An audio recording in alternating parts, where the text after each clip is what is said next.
Welcome home. We are WNST, Towson, Baltimore. Baltimore Positive. We are positively at Koco's. I'm sitting with the back to the bar. I have had the most delicious appetizer meal in the city. It's already in my belly, and the show hasn't started yet.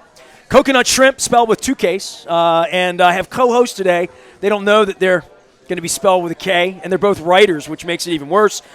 We're here on behalf of the Maryland Lottery, and if I get my newest scratch-offs together, because I have some Pac-Mans to give away, but I'm here to talk. You're going to get the fresh ones, Max and Alan. Ooh, they're red. Look at that. Gold Rush 7 doublers from the Maryland Lottery. Your friends at Liberty Pure Solutions, bringing things together and putting us out on the road, as well as Jiffy Lube Multicare. We're going to be doing Fleet Week in Fells Point. We're going to be at Cooper's on Friday. Got some other guests down there. None as great as the guests we have here today, Koco's, of course. We're also going to be at Costas next Thursday before the Orioles beat the Yankees, something we can all agree on. And then we'll be at Pappas in Parkville on the 25th as well. Alan McCallum is here. He has just walked in, fresh. Max Weiss is here. She is the executive editor? Editor-in-chief. Chief. I always forget the chief part. Editor-in-chief. There you go. Yeah, all right. Yeah, well. I expect that whenever I walk into a room. It's very presidential. Yeah. Alan, I made a huge mistake today, not in inviting you or Max or both of you together. I invited Max early. No offense to you, but like Max is like, she likes Koco. She's been here before. She needs to come on. She won some Hotsy-Totsy award that she's going to be too modest to talk about. No, you're not. No, you. I think you know me a little too well for that. I think, she's the coolest person in here. I mean, of course. So I know you love Max, and I know you met Max on Zoom with me years ago, like during the plague, during Oscar week. This was like 3 years ago. Yeah, I had no idea that you guys had gotten together in the real world. I thought I was surprising her. And it turns out, like, you come in, you're like, what's up, Max? And, like, I just thought, like, I didn't know you knew each other well. So I'm going to let you take over and do movies now. I wouldn't go nuts and say we know each other well. We've spent a nice morning together. First of all, you ruined the surprise already because I got to fix your mics too. Go ahead, keep going. You tagged me and Alan in a Facebook post. Yeah, I did it an hour ago. An hour ago, right? So the surprise is done. Then, yes, Alan and I have had we've had breakfast, like a brunch. You've never gone to a movie together? With your old partner in crime, Don Moeller. Well, then I know that was fascinating. Don is the man. He's the connector. He's He's the straw that stirs the drink. He is. So yes, Alan and I, we go way back. Have you ever seen a movie together? No, we have not. All right. You both were among the movie files when I had the most magnificent experience of my moviedom this year. When I saw in D-Box. I know what you're going to say. D-Box, I went to see Talking Heads Stop Making Sense. I knew you were going to say that. I text both of you at the first day. Within 5 minutes, I wanted to stop the film because I was texting both of you out of the chair while I was giggling, you know. And I'm like, you got to come see this. And I talked John Allen, rock star John Allen, and Rasig. And Rasig will be my other co-host here later today. He lives in the neighborhood, lives 2 blocks away, into actually doing it. So we were the only ones in the theater. I mean, again, I don't know that anybody's – have you done D-Box? I've not done D-Box. Have you done D-Box? No. For anything? No. Have you considered it? Not really. I have considered it. My only – IMAX is my regular enhanced movie experience that I've done. Where does one watch IMAX? In an IMAX theater. In an IMAX theater. Max. But are there any local theaters? You're always IMAX. Yeah. Right. So the Columbia has one. Columbia. There's one in Bethesda. Arundel Mills. There's one in Arundel Mills. That's where I went to. I went to Arundel Mills. Okay. Yeah. Okay. Towson has something that it's like enhanced, but it's not IMAX. Yeah, I've been to a bunch of enhanced movies, but not. I don't think. What's enhanced? Like louder. I don't go to movies. Okay, so come on. Like louder and more sort of bigger screen, generally speaking. It's like just a step below IMAX. Yeah. I've been to 5 movies in the last 10 years. You know this. I mean, that's why I bring you together to educate because you're into this. But I had this experience that you haven't even had, which is weird, you know? Because the D-Box thing to me, my wife was going to do it for the Tom Cruise movie. By the way, I had Glenn Powell. You ever heard of him, Glenn Powell? Of course. A hitman. We can talk about that. He sat at my table and did a half an hour with me, and it's on the internet. He was on with the pretty gal that was in Top Gun with him. Give me her name. She was the pretty. Jennifer Connelly? Maybe, I don't know. I don't remember her name now. Yeah, Just shoot there me. were some Okay, so actresses, I had the two stars. Yes. Came on my show in Miami, and then the plague happened, Right. and the movie didn't get It got released. pushed back Right. 3 years, So right. like all these years later, when the movie got released, the video was up, and the whole shtick. And it's not shtick. My wife thinks it's shtick too. I've never seen Top Gun. Okay. So That's just embarrassing, Nestor. yeah, I that is sat with- un-American. I'm pretty sure you can be deported for well, that. Glenn Powell made fun of me for this, That's as did nice. Luke Jones and everybody else who was on the set that day. Right. So, and I still never saw it, but I heard it was great, right? Like the second one was great. Yeah, it's funny. I went back and rewatched the first one, and it's so cheesy. Right, It's it's so 40 years old, 80s. right, yeah. I don't think it aged particularly well. I mean, it's entertaining in a certain way, but you're kind of laughing at it while you're watching it. I thought Top Gun Maverick was just straight up good. They fixed it. Right, they did. It's a much better film. So for me, Yes. Top Gun came out in 86. I was 14. Right. I wanted to be an astronaut. To be an astronaut, you either had to be a scientist or generally an Air Force. I thought you just or wanted to be a Naval baseball pilot. reporter. What do I know? Yeah, right.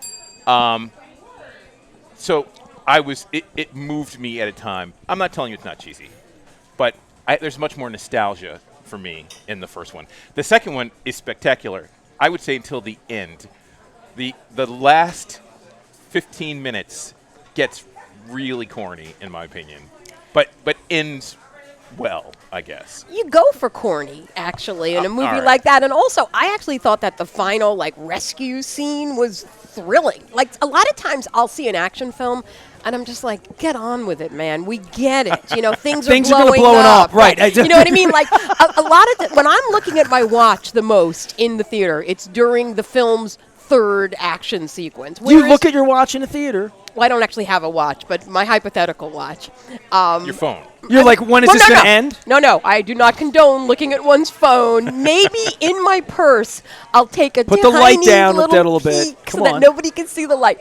But I actually thought that the action, I don't know why we're talking about Top Gun Maverick, but Because of D-Bot, because I had an experience you haven't had, and my wife, it was the movie that you could go to see it in, right? Sure. Where the seat's going to move around, and you're going to fly around, and Yeah. all that stuff. And she didn't do it because she thought she was going to get motion sick. Well, so yeah. she really did. But the thing has a button on it where you can make it stay up late, or you can, bring it down if you yeah, want you're to, basically like, is there an earthquake outside, or is this D-Box? It was a magical theatrical experience that I want to bring to two people whom I know love theater in all different ways. This is a renowned film, the greatest music concert film maybe ever made, Up right? there. Shot in an artsy fashion that you both are probably familiar with the film, or at least the big suit. I've and, seen the film, right? Okay, of course. But seeing that where there is this motion that moves with the sound, that moves with the video, that makes it pleasurable, it was way more pleasurable. I was pissed when it ended. You know what I mean? To your point, But when you it both ended, I'm saw like, it again, right? I went to see it again. Yeah. And paid Right. $25 to do it again. And 2 Days David later. Byrne is a Baltimore Of course he boy. is. Yeah. That's because he's all brilliant people. Yeah, I mean, David Byrne, I've always loved the Talking Heads, but it's like as I get older, I think I appreciate them even more. I mean, agree with that. entire playlist of theirs, it's all killer, no filler. I mean, it's just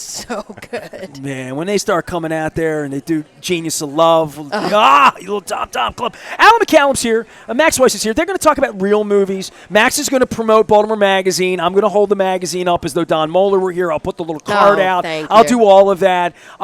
Let's start with your award, and then we'll do some movies, because I did bring you guys together. And baseball. I mean, you guys share as much baseball as movies, so we'll do all of that. But you won an award. You're doing. Yeah, there you go. Absolutely. Thank you. mean, I remember when I used to win Best of Baltimore awards back in the day when I knew people. I've been on your show roughly 20 times, and you've mentioned the fact that I haven't given you a Best of Baltimore Doesn't award matter. roughly 20 times. And the worst part is, Yeah. she actually did. We won Best Podcast like 5 Right, years ago. that's Right, yeah, true. you always bring that up, especially when you get Be pissed more about positive, it. When you right? think I'm serious about it, you get all like, Well, you're slightly obsessed is the thing. The modesty if you carries very only well. knew Yeah. how obsessive you can be. The next time, Yeah. the next time you get with Don Moeller, okay, because you'll do that because the movies happen, right? Right. Ask him how little interest I really, really have in my heart of hearts of winning. And when I win, it's almost a little embarrassing. And he wanted to cut it out and make it like this big on the front of the website. And I'm like, no. And the worst thing that I would do, and the thing I would tell him is I would never lobby for it. I would never. I'm not even a part of any of these journalistic things where they give these trophies. I'm not a part of the broadcasters broadcasting thing. I'm not even a real media member. You know this. So I don't care. And lobbying does not work when it comes to best I would of not Baltimore. want to lobby. Right. So just if anybody out there listening If I ever win, I know it'll be getting- legitimate. is getting any bright ideas, lobbying They like does me. not They work. really, really like me. 32 years into this, you know what? I'm going to say something really sweet to you that I'm sure you've heard before. Your presence is my present. You know what I mean? You come by, you love me, you do the show.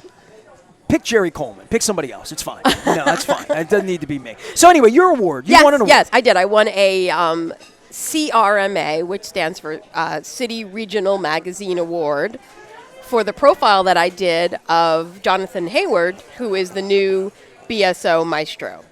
And it was really special because, I'm a cellist, I'm a musician, and I do think that to some extent, I can speak the same language as Hayward, and, it was great to meet him, to talk to him, to get to know him. I just recently bumped into him again. He's got a new baby. I haven't had him on yet. I really oh need my to do God, that. you would love him. He is such a sweet man.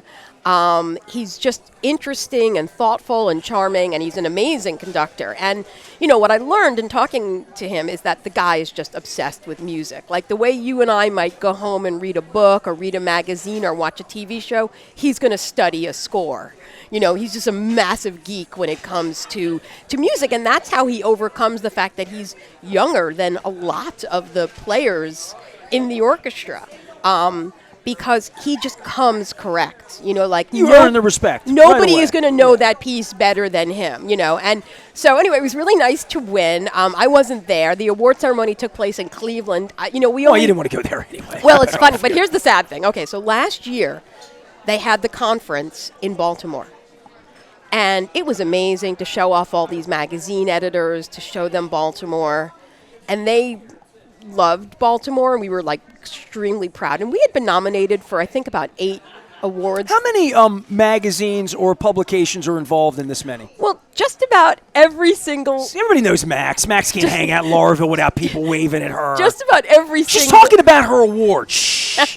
Shh. Okay. Just about every single city has at least one, if not multiple, magazines. Washingtonian. Right, Washingtonian, Boston Magazine, South Philadelphia. Beach, yeah. But even Bethesda has a magazine, and they're almost all members of this CRMA. So when we had it in Baltimore, we were so proud of Baltimore. So they have the award ceremony. We're up for 8 awards. We didn't win. Oh, man. This was like when Messina didn't pitch at the All-Star game, right? Yes. A little bit, right? So, and it was so sad because you could see the audience. They This one won. wanted to cheer for Best us. supporting actor or something, right? So we got absolutely Shut out. But this year, that was last year that happened? that was last year. So this year in Cleveland, where I'm not there, and they're in Cleveland, They woke we up. take home 5 awards. These voters woke up and they 5 understood. awards. Yeah, It's it's like baseball, right? The attendance comes the year after you win, right? Like a little bit, right? Absolutely true. So, Alan, of course, you got your start in symphony, right? I mean, I got my start with the BSO. When I met Alan, he was doing a symphony night at Oregon Ridge back in the day. Yeah. That's complicated. And my English teacher, Sue Monday, whose name came up yesterday, by the way. I started there. I was 12 years old. My sister worked there. I went every show for the summer at Oregon Ridge. I went back the next summer, and they're like, "You're here all the time. Why don't you just work?" And that's literally how I got my start. That's led me to the Kennedy Center. See, there's another thing you have in common. Oh, we knew that. I mean, Don. You like Star Wars too? When we were hanging out with Don, we already talked about this. Zinman, Tirmakonov, Alsop are the So what three you're that saying were there is for me. Moeller green-roomed and screwed my show up again, is what you're telling me. Pretty much, yeah. He's not even here. Right. But the symphony side of this, when's the last time you BSO'd, Alan? I know you've had family. I mean, tough. Oriole games are tough, but like going back to the BSO and being a part of that. The reason I even bring this up because I haven't been, and I want to have. I like that you make it a verb, by the way. What? BSO'd. When did you last BSO'd? Yeah, okay, BSO. That's cute. fine. It's Okay, cute. it's fine. I'm going to start using it. Well, I don't BS. BSO though, you know. I PSO'd. Did I say that out loud? Oh, Nestor. I did PSO. I went to see Sting with the Philadelphia Symphony Orchestra, and we did this 2 months ago, Alan. Sting, maybe 2.5 months ago. Sounds right. He played a Friday and a Saturday, and I'm thinking this through from like Sting's perspective. He knows the Philadelphia Orchestra. He's done this before. Okay. Because he mentioned it. He'd mentioned he'd been there before. He did it with Sting and Paul Simon did it when I was at Strathmore. He's done it with other orchestras, right? But he knew the Philadelphia Orchestra. I'm like, what is he doing here? This one-off symphony thing, doing all the Police songs and like all that. And I'm thinking, he lives in New York. He just took the train down. He's here for like a day and a half. It's sort of a one-off to do it, but it was important to him, too, to be in front of this orchestra. It was important for me and my wife. It gave us some balance for, like, I don't know what would drag me to Philadelphia for a symphony. It was almost the Rolling Stones the other night. I went to a rock show in Philly. I almost went to see Chris Stapleton and Marcus King last week in Philly. I live on the north side now, so Philly's easier than, like, Manassas. But to go to a symphony in Philly and go to that beautiful, I think Kimmel is what it's called. Kimmel. I mean, it was a breathtaking place. And we had to sit, and we sat in the front row of the balcony. We got a late drop ticket for $179, so we had $500 Thursday night in Philadelphia. We had a magical experience, and I said to my wife, "Why don't we BSO more? Is that better than that BSO? Why don't we BSO more?" And I think having a young kid dog, you writing about it, you winning an award about it, us talking about it, at least lets people know that Justin Tucker will come down and sing with them. So look, I mean. Yeah, I was with the BSO literally from age 12 to I think 45, okay, 46, because they were out at Strathmore. 30 years of your life, without a doubt. How many shows a year? 50, 100 in a lot of cases. More than that. But well, wow. maybe not 75 shows, but 2 or 3 shows a weekend, right? So back to back. Sure. So I'm with the National Symphony's in my hall now at the Kennedy Center, and for example, they do a thing with Ben Folds called Declassified, which is really cool. You told me I'd like it.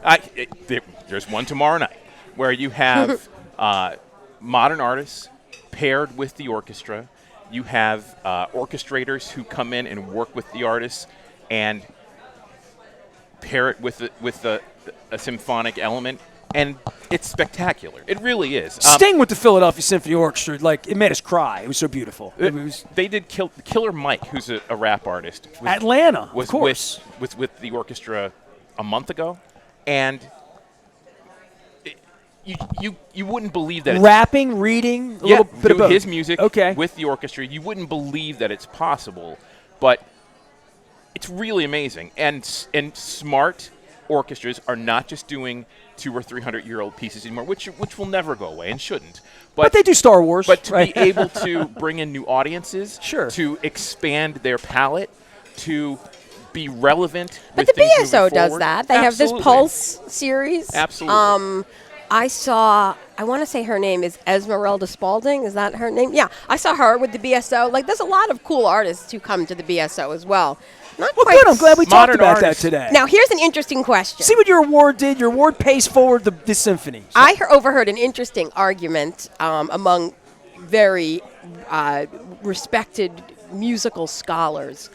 Is John Williams, the guy who, did all the music for Star Wars, Raiders of the Lost Ark, Jaws, etc., is he going to be remembered in the same breath as a Mozart and a Beethoven 200 years from now?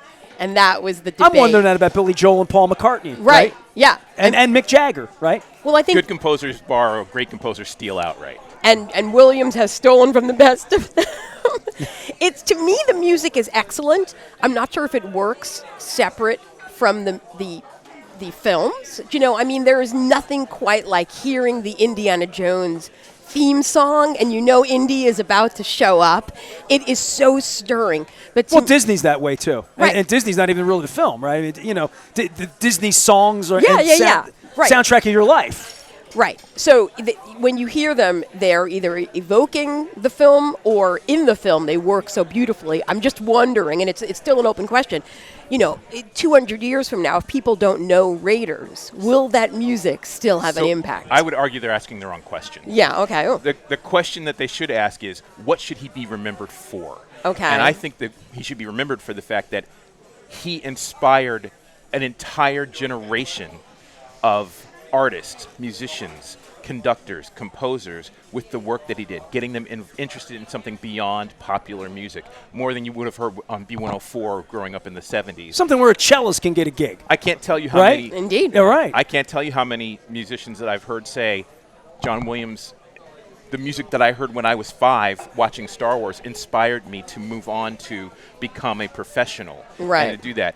And whatever you think about his music, and I've heard it described from the he steals to, you know, he finds color in things that people can't see, that he has he kept awake the idea that music was something bigger or could be bigger than what we know in terms of popular music, I think is what he should be remembered for. Because that generation that went on has inspired more as 50 years after he really hit with Jaws and Star Wars and E.T. So I think he should be much like I can't believe I can't think of his name right now. A composer? Maestro. Oh, Bradley Cooper? Oh, Leonard Bernstein. Leonard Bernstein. Much like Leonard Bernstein. I mean, as much I was going to go with Hamlish, but okay, go ahead. As You know, much I as mean- Leonard Bernstein can be remembered for his scores and the work that he did on Broadway, that he did the young people's concerts in the 60s that no one that isn't 50 or older, I don't remember it, but my mother certainly remembered it, that it inspired kids who didn't have access to going to see orchestras, made a huge impact on them and kept it alive and kept it moving.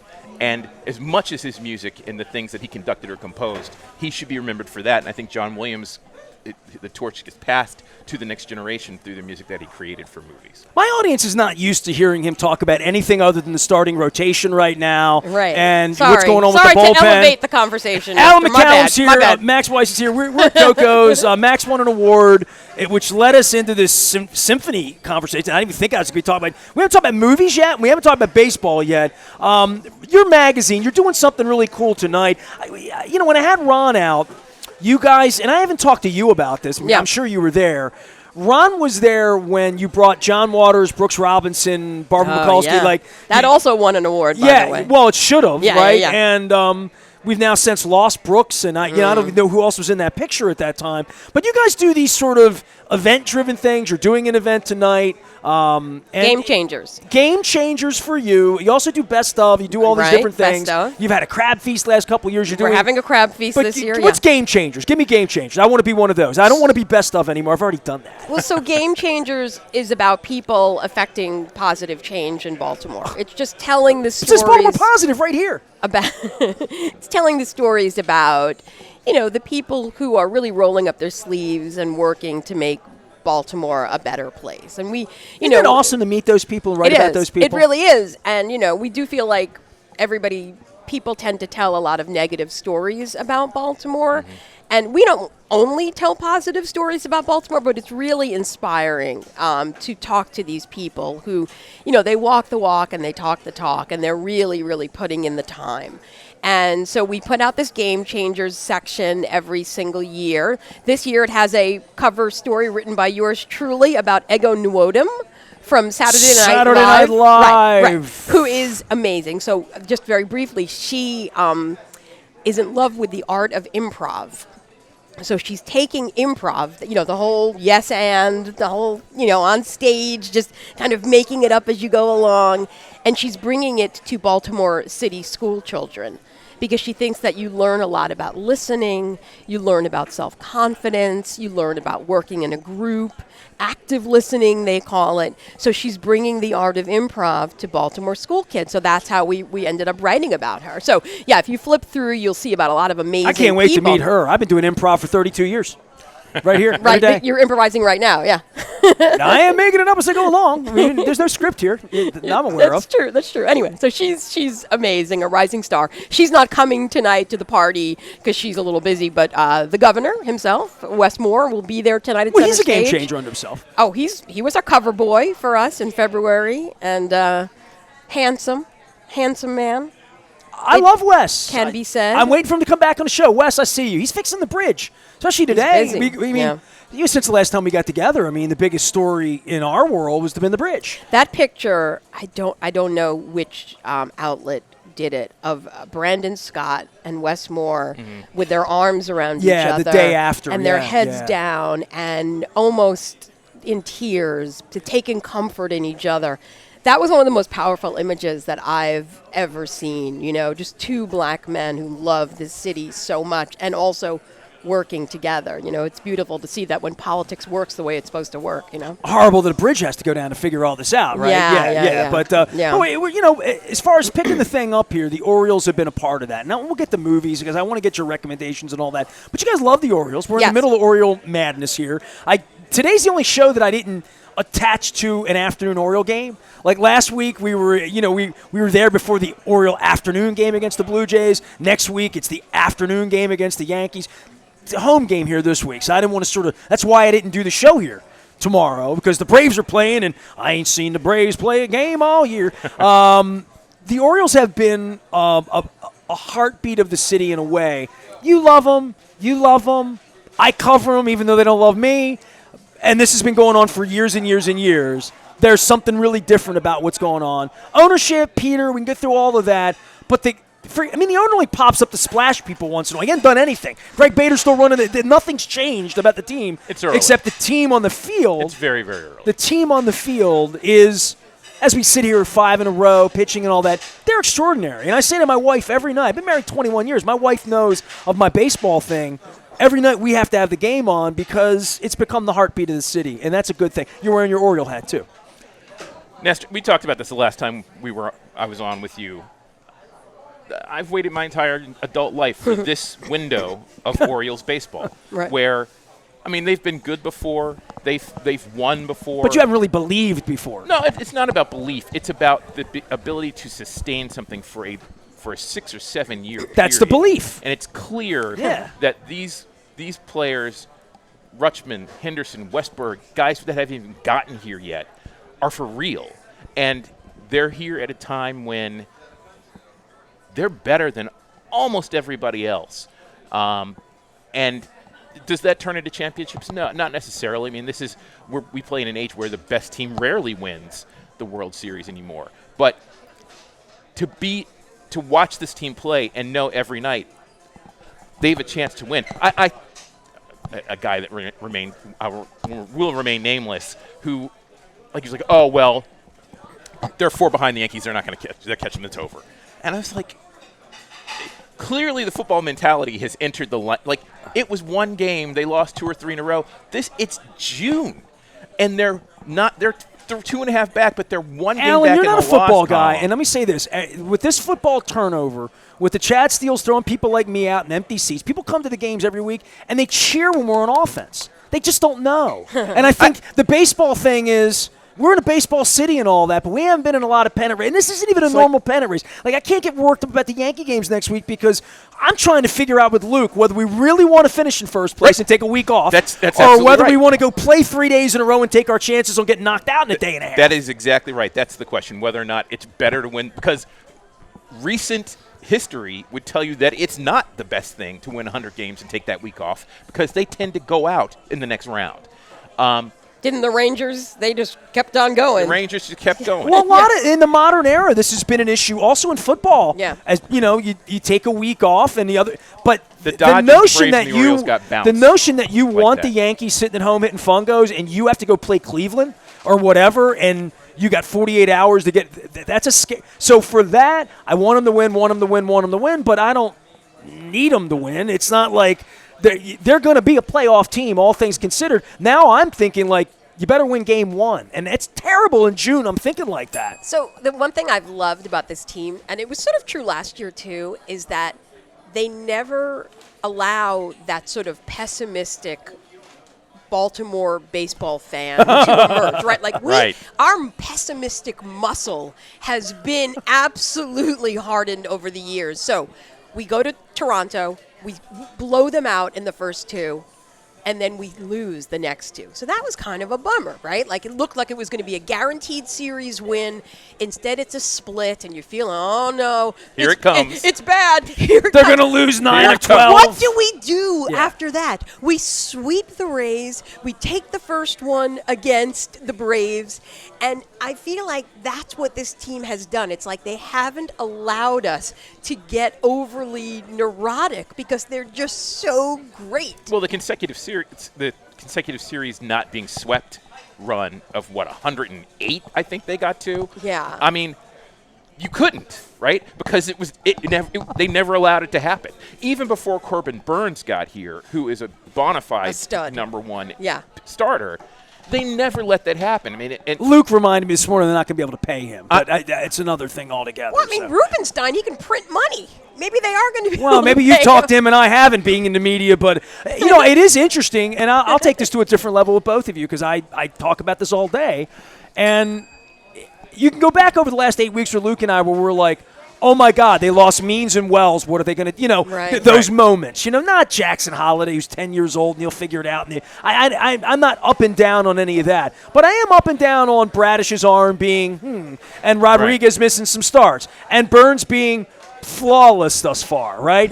And the notion that Irvin's been better than expected, my Venezuelan brother, Alberto Suarez, doing his thing, you know what I mean? him? Right. And so they're doing things they shouldn't be doing or wouldn't be doing, but I think there's an inspirational part, to your point, when I see the Braves back in the day. Hey, I stepped up, you step up. It's your turn, it's your turn. And maybe Kate Absolutely. Povich, that becomes something for him. But all of the negativity about the pitching and guys getting injured, they just win every night. And Elias They and win your Sigma- confidence back at 6:35 every night because you look up and they're up 3-0 in the second inning a lot. And as much as Elias and Sigma get ripped for not doing this right, not doing that right, these guys are really smart. And they go out and find pieces that Ryan O'Hearn. that nobody expects to be useful, and they are. Are they 100%? No, nobody ever is. But, you say Cole Irvin's not very good. Well, Cole Irvin pitched in Oakland, and when he pitched in Oakland, he wasn't a Cy Young, but he wasn't bad. He had a bad year. He loves dogs and cats, so I like him. He's my favorite. And then the other thing that I've been really enjoying is I'm the kind of person where if I go to an Oriole game and there's like a lot of Red Sox fans in the stands or a lot of Yankee fans, I get really upset. Like I can't. Don't go to the Phillies game Saturday and Sunday. No, but that's just the point. The point is that the Orioles fans are now turning up in droves. They're In Tampa. That's exactly what I was going to say. Even in Tampa, Colton Cowser's getting to the plate, and you're hearing moos. I you're heard hearing, moos at the bar in Costas the other day. Everybody mooed when he hit the triple. You're hearing during the national anthem. I mean, so this team is traveling, but it's also like it really used to irritate me when I would go to. You would avoid Yankee games. Yes, I would Yes. literally avoid Yes, Yankee yes. games because I just couldn't. I had no chill about it. I got like my blood pressure would go up. So now This it's is like, Baltimore. Sit down. Yeah, exactly, Right, exactly. Well, but the thing was, when you went to those games and they were there, it was only half annoying that they were there.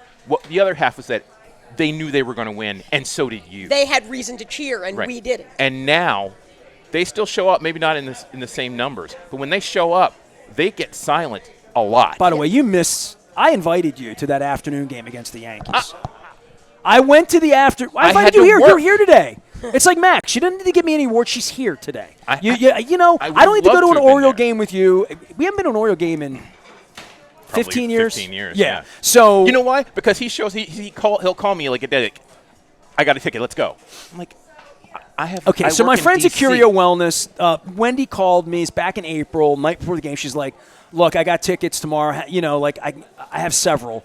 I'm like, "You want 2 or 4?" I'm like, "Well, give me 4. I'll call some friends." And I started calling around, and it took me, 15, 18.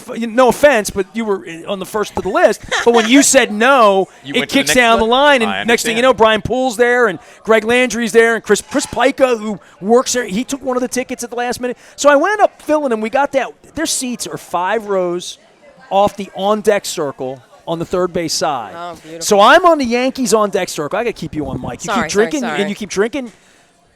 You've been hanging out with Moeller. He takes himself off the mic, too. You got. Sorry. So get down to our seats, and this was when Soto stared down. Yeah. Right? Oh, I love that. Okay, so we're there on Thursday. It was 98 degrees. It was just swelteringly awful hot. And we kicked their ass. I mean, it was 6-0, 6-1, fourth inning or something like that. We're just crushing them. And I was just that guy. I'm not running for Republican office, but I took a page out of the Robin Ficker handbook, and I decided to heckle the Yankees players professionally. Nice. On behalf of Greg Bader and the entire Orioles organization, I sat down off the on-deck circle and just let Aaron Judge have it. I let Soto have it. It was fun. Absolutely. So disliking Thank the you Yankees. for your service. Well, there was a Yankees fan in the other section who was Hispanic, he's Puerto Rican. I went up making friends with him. He was heckling in Spanish, the Orioles players, especially the ones like Santander that understood what he was saying. But for me, like Aaron Judge, who's like this tall in the batter's box, when the ball was low and they called it a ball, I stood up and screamed, "He's 7 feet tall! His strike zone's this big!" And Judge looks over the shoulder seat, and I'm like, "Gotcha, dude. You're not in the Bronx anymore, big boy. So like I pulled in Elaine Bennis, if you know what I mean. Like I got right about it on behalf of you and everyone that's ever hated a Yankees fan. Love that. Alan McCallum is here. Max is here. Go ahead, Max. I always say that all the seats at Camden Yards are good. There's like no bad seats at Camden Yards, but those seats, just a few rows back, first base side, third base side, home plate. Those are the best seats in baseball. I mean, you could practically reach out and touch the players, and they absolutely can hear you when you're heckling. Oh, absolutely. So heckle responsibly. When or not. Soto struck out looking, I'm staring at you. I'm staring at you. I was watching, you watch MLB Network, and they spent that whole, after Soto did the whole stare down. Oh, yeah. And he hits the home run the next at bat, or whatever. Or hits the home run. They spent the whole next day talking about it. And focusing on Soto, I was it's like, New York. They lost. They lost. Who cares? On to the next He's thing. such a fan. He's upset about this, isn't he? Oh, I was upset too. No, man, I kind of loved it because he stared us down like he's this big tough guy, and then we killed him. And they killed him. But Who's your I favorite will player? say, Go ahead. I will. Well, You will say what? Finish your thought. my favorite player is the reason I said is Cedric Mullins, and he certainly has the yips right now. Yeah. It's a little alarming. You staying with him? Oh, of course. Okay. I'm Cedric for life. But All besides that, of course, I love Gunnar. I love Adley. I love them all. I mean, Ryan Mountcastle. Can we talk about him? Here's my question about Gunnar Henderson: is he as great as I think he is? Yes. Is he like Mike Trout great? Not yet. But Whoa! What's wrong? He's not Mike Trout. Well, he's only done it for a minute. That's your point. His bat right now, he's hitting 260. He's hitting a lot of home runs. He can walk. He's got great. He's a great infielder. You don't think he's ever going to hit 312 I didn't say that. and draw 120 walks? I think this is his second full year in the big leagues, and we'll see. But he's a great player. And it's funny you say he's hitting 260 because doesn't it feel like he's hitting 300? And I think that's because he has the clutch gene. Like it just seems like in every big moment he comes through. Nah, it feels like he's hitting 260 to me. See, the Mountcastle thing to me, it feels like he's a perennial 240 hitter, and he's hitting 300, right? So, like, to me, it feels like some of these guys are producing at a level where I'm like, my favorite player, I think, I like Westberg because of what he represents so great. in sort of that Bobby Grich, Rich Dower kind of way, but he's better than that. I'm a Rutschman guy. I've just decided that he's a catcher. I have special. He has rah-rah. He has spirit. And in a sport where you're not supposed to be that spirited and come out, you come rah-rah the pitcher, they're like, what do you think, you're Mickey Mantle or whatever? All this Joe Cool macho BS that baseball has. He doesn't carry that with him, and I've never met him. I don't know him. Maybe one day Greg Bader will give me my press pass back, my legitimate press pass back. Well, I have to say that today because we didn't have a representative at the game last night because my reporter was doing his Bible study last night and couldn't do it. So we won't have a reporter there this weekend because my reporter's sister is 9 months and 6 days pregnant. Wow. So they're making nieces and nephews this week. So and we have Raven training camp. So it does piss me off. But one of the things that really does bother me is like, I'd love to know Rutschman. I'd love to sit and talk to Rutschman about baseball, And all of these guys, when Rob Long has them, or when Melanie Newman, or when they're doing the post game, other than when they're spitting the sunflower seeds on each other in the dugout, which I don't like at all, because it's my only time I get with Colton Cowser, because that's what I get. My wife always says, they seem like nice guys. Yeah. They seem like good guys. And even when my wife acknowledges the problems I've had with new management, which is really old management, she's always like, man, the players, we sit every night and watch them, and I don't root against them. I don't, I root for them because they're likable. I hear people talk about, why don't we go get Trevor Bauer? Like, I want nothing to do with that joker. Well, I hope they don't bring him in after the things they've said to me about There's nothing about abuse. that man that interests me. Look, I'll say this to you. Before they drafted Adley Rutschman, I said out loud I wouldn't draft a catcher first. So I wouldn't do it. Well, you saw Wieters too. You get run down. To this day, I still wouldn't draft a catcher because their shelf life is short. And I thought Bobby Witt was going to be the star that he is. Now, they're both great players, and Adley, the first year of Adley's first season he was here, I thought he walks too much. He never swings the bat. Last year, you could see him trying to put it together. And this year, it looks like he's putting the game together, becoming the complete Luke player. and I did an hour on this at Fadley's last week about walks and how they're not walking as much, but that's a byproduct of them telling him to get more aggressive. Right. It's fascinating to watch his progression as an offensive player. But what can't be denied, and I certainly didn't know this at the time, is that the day he stepped on the field, Right. they stopped losing. And for that alone, he's the right choice. Obviously. Over Bobby Witt. And there are 100 reasons you could give for why that happened, but the intangible of Adley Rutschman and when that happened cannot be denied. And can't be measured yet. It can't be measured yet. And it's not measured in his average. It's not measured whether he's hitting 260 or not. And yes, so being on the field and being able to talk to him would help fill that out. I don't know what the entire answer is. I love Cedric Mullins, and I'm praying that he comes through. And I'll be honest, I'm a black man in Baltimore, and while I love this team, a lot of the guys on the team look the same. And I think it's important in Baltimore to have some I've tried to express players. this to Greg Bader and Mr. Rubenstein's people that it's important that a Venezuelan media member would be, because they're Venezuelan players. I think it's important in Baltimore to have some players of color on the team. I agree with that. And I want Cedric to. And Cedric has done it, right? So you believe it. I believe in him. We'll see what happens. If he can't, if guys lose it, and if he's lost it, then you move on. But of the young guys, Jordan Westberg, I told you, I love this kid. I love the way he plays. Even after 2 errors the last couple of nights. I have no interest in let the kids play. I want guys that act like you've been there. And you see he sweats every at bat. His mind is on every play. There's nothing about this kid I've seen so far that I don't like. I don't get me wrong. I love Adley. I love Gunnar, but Jordan Westberg's like my spirit animal on the Orioles in terms of how guys. He kind of, play. he first of all, he really broke through this year. Yeah. I didn't realize he was this good, and now he just seems to me like a guy who's going to be a perennial 300 hitter. He just seems to have figured out hitting, and to me, batting for average in some ways is more exciting than batting for power. Like, just well, show the power's me. coming on for him now. Because he flashed that all through his career. He hit home runs. What's even better is that he's able to hit the ball to the opposite field and to right center. And certainly with the new dimensions of Camden Yards, that is key for right-handed hitters. You've got to be able to hit the ball the other way and hit it hard. So. Yeah, and they're such nice. They're not just nice guys. They're like enjoying it so much. You can tell. It's fresh They're for them. having fun. They don't take themselves too seriously. Remember last year with the track suits and the sunglasses, They're the only team with a quad water bong Right. in the hydration station. Right. The vibes are just immaculate right now at Camden Yards. That's. You're not wearing the cow outfit, none of that, the cow suits, or no? If somebody gave me a cow suit to wear to Camden Yards, I would 100% wear it. I'll think about it. Colton's got to make a little more contact, and then we'll talk Well, about he started out strong. Been a but little he's- Mendoza here through May. Alan McCallum's here. Max is here. I want to take a break and then do movies. Can we Sure, do that? sure, Because sure. we've been at this too long.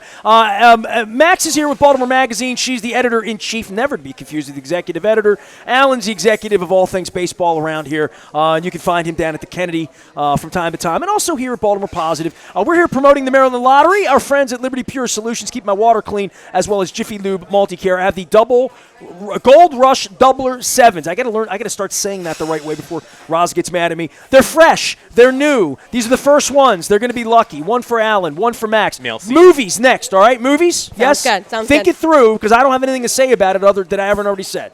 I think we'll be Been in able one to movie this work year it out. twice in a D-box seat. Back for more with Max and Alan. We are at Koco's Pub, where the coconut shrimp are delicious and the conversation's hot.